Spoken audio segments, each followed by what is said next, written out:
இப்ப இவர் செங்கோட்டையன் அவர்கள் போயிட்டு தாவேக்கால இணைஞ்சிருக்காரு. தாவேக்காவை பொறுத்த வரைக்கும் மூத்த அரசியல்வாதிகள்னு பார்க்கும்போது யாருமே அப்படி ஒன்றும் பெரிய ஆட்கள் இல்ல. விஜய்க்குமே அவருமே புதுசுதான். இப்ப இவருடைய பேச்சு அங்க ஏற்கனவே கட்சிக்குள்ள உட்கட்சி பூசல் இருக்கு. தொடர்ந்து ஆதவர்ஜுனாக்கு உள்ள பிரச்சனை இருக்கு. புசி ஆனந்த் இருவருக்கும் பிரச்சனை இருக்குன்னு இருக்கும்போது செங்கோட்டையன் அவர்கள் போயிட்டு அங்க அவர் பேச்சு எடுபடல இல்ல ஒரு சிக்கல் வருதுன்னும் போது அவர் அரசியல் வாழ்க்கை என்ன ஆகும்? ஒரு கட்டத்துல அவரால் தொடர முடியாம போறதுக்கான வாய்ப்புகள் அங்க இருக்குமா? இல்ல எல்லா கட்சியிலயும் உட்கட்சி பிரச்சனை இருக்கு. எந்த கட்சியிலுமே உட்கட்சி பிரச்சனை இல்லாத கட்சிங்கிறது எதுவுமே கிடையாது. மத்தியில் ஆள்ற பாரதிய ஜனதால இருந்து இங்க மாநிலத்தை ஆள்ற திமுக வரைக்கும் எல்லா கட்சியிலயும் உட்கட்சி பிரச்சனை இருக்கு. எப்படி குடும்பம்னு இருந்தா ஒரு பிரச்சனைன்னு இருக்குமோ அந்த மாதிரி கட்சின்னு இருந்தா உட்கட்சி பிரச்சனைங்கிறது இருக்கும். அது integral part of a party. அதை மேனேஜ் பண்ணி தான் ஆகணும். நீங்க கேட்கிற ஒரு கேள்வி என்னன்னா, இன்னைக்கு செங்கோட்டையன் அவர்கள் தாவேக்காக்கு பலம் கொடுப்பாரு. எப்ப பலம் கொடுப்பாருன்னா அவரை சரியான முறையில தாவேக்கா பயன்படுத்தணும்.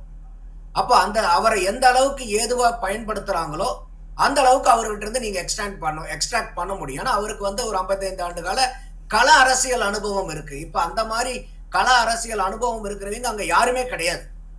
பெரிய அளவுக்கு யாருமே கிடையாது. அங்க பெரிய எலெக்ஷன்ல பார்த்து இப்ப ஆதவர்ஜுனா இருக்காருன்னா கூட 10 வருஷம் அவர் பேக் அண்ட் ஸ்ட்ராட்டஜிஸ்டா தான் டிஎம்கேல ஒர்க் பண்ணாரு. 3 வருஷம் விசிகால ஒர்க் பண்ணாரே ஒழிய